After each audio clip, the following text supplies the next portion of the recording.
Hello, my beloved. How are you doing today? How is your doing? Are you living your best life? Are you enjoying who you are? Are you living your purpose? And your purpose is that you are loved, that you are expressing this love from inside out. And you are beautiful just the way you are. And today we are reading together A Course in Miracles. And let me see which lesson is today. Lesson 136. Sickness is a defense against the truth. No one can heal unless he understands what purpose sickness seems to serve. For then he understands as well its purpose has no meaning. Being causeless and without a meaningful intent of any kind, it cannot be at all. When this is seen, healing is automatic. It dispels this meaningless illusion by the same approach that carries all of them to truth and merely leaves them there to disappear. Sickness is not an accident.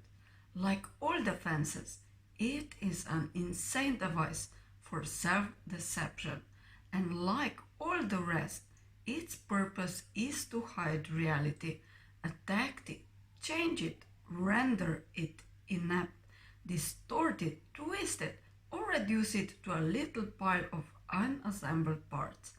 The aim of all defenses is to keep the truth from being whole. The parts are seen as if each one were whole within itself. Defenses are not unintentional, nor are they made without awareness.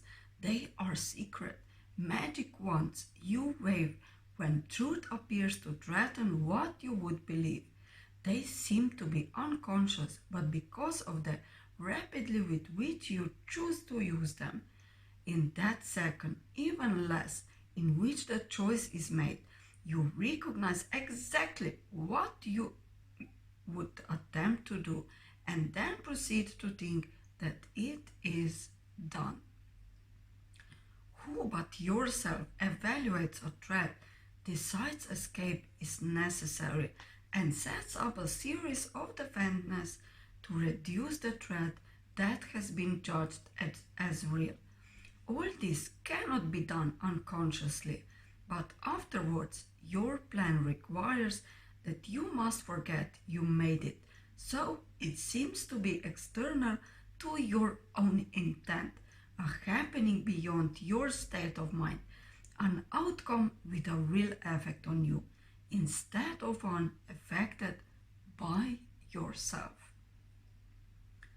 It is this quick forgetting of the part you play in making your reality that makes defenses seem to be beyond your own control.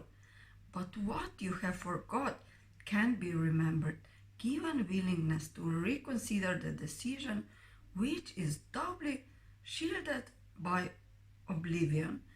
You not remembering is but a sign that this decision still remains in force as far as your desires are concerned. Mistake not this for fact. Defenses must make facts unrecognizable. They aim at doing this, and it is this they do. Every defense takes fragments of the whole, assembles them without regard to all the true relationships, and thus constructs illusions of a whole that is not there. It is this process that imposes threat, and not whatever outcome might result. When parts are wrested from the whole and seen as separate and wholeless within themselves, they become symbols standing for attack upon the whole, successful in effect, and never to be seen as whole again. And yet you have forgotten that they stand but for your own decision of what should be real to take the place of what is real. Sickness is as a decision. It is not a thing that happens to you, quite unsought, which makes you weak and brings you suffering. It is a choice you make, a plan you lay, when for an instant truth arises in your own deluded mind, and all your worth appears to totter and prepare to fall. Now are you sick that truth may go away and threaten your establishments no more? How do you think that sickness can succeed in shielding you from truth? Because it proves the body is not separate from you, and so you must be separate from the truth. You suffer pain because the body does, and in this pain are you made one with it. Thus is your true identity preserved, and the strange, haunting thought that you might be something beyond this little pile of dust silenced and stilled. For see, this dust can make you suffer, twist your limbs and stop your heart, commanding you to die and case to be. Thus is the body stronger than the truth, which asks you live, but cannot overcome your choice to die, and so the body is more powerful than everlasting life, heaven more frail than hell, and God's design for the salvation of his Son opposed by a decision stronger than his will. His Son is dust, the Father incomplete, and God sits in triumph on his throne. Such is your planning for your own defense, and you believe that heaven quails before such mad attacks as this, with God made blunt by your illusions, truth turned into lies, and all the universe made slave to laws which your defenses would impose on it. Yet, who believes illusions but the one who made them up? Who else can see them and react to them as if they were the truth? God knows not of your plans to change his will. The universe remains unheeding of the laws by which you thought to govern it, and heaven has not bowed to hell, nor life to death. You can but choose to think you die, or suffer sickness, or distort the truth in any way. What is created is apart from all of this.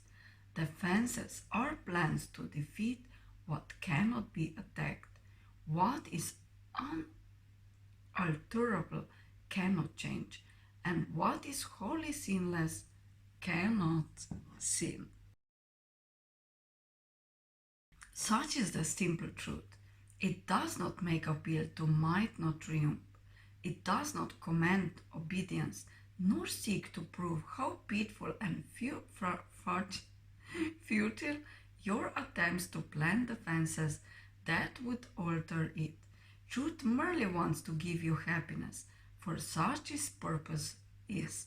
Perhaps it sighs a little when you throw away its gifts, and yet it knows with perfect certainty that what God wills for you must be received.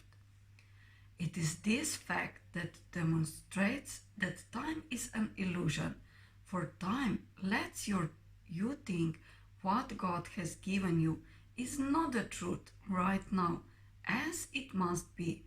The thoughts of God are quite apart from time, for time is but another meaningless defense you made against the truth. Yet what he wills is there, and you remain as he created you. Truth has a power far beyond defense, for no illusions can remain where truth has been allowed to enter, and it comes to any mind that would lay down its arms and cease to play with fully. It is found at any time today if you will choose to practice giving welcome to the truth.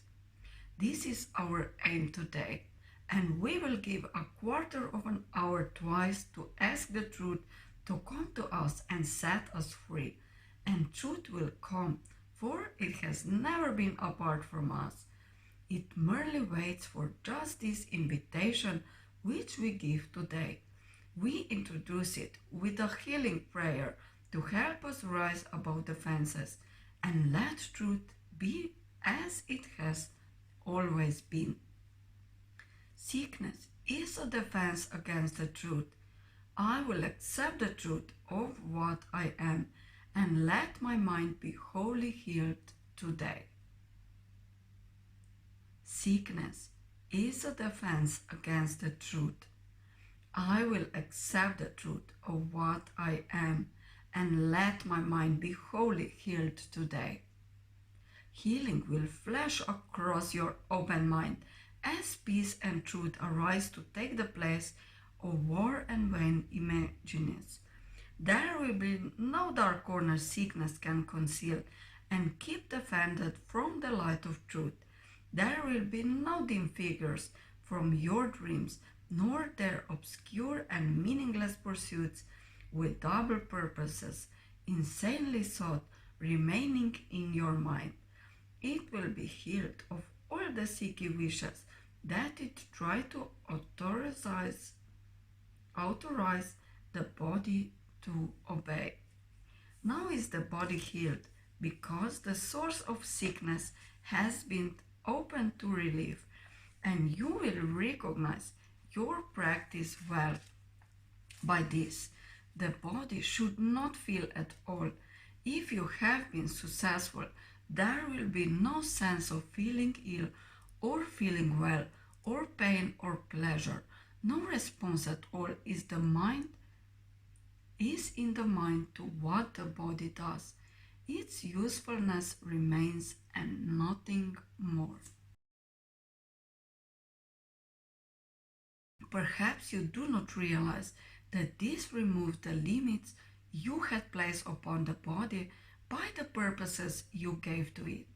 As these are laid aside, the strength the body has will always be enough to serve all truth useful purposes.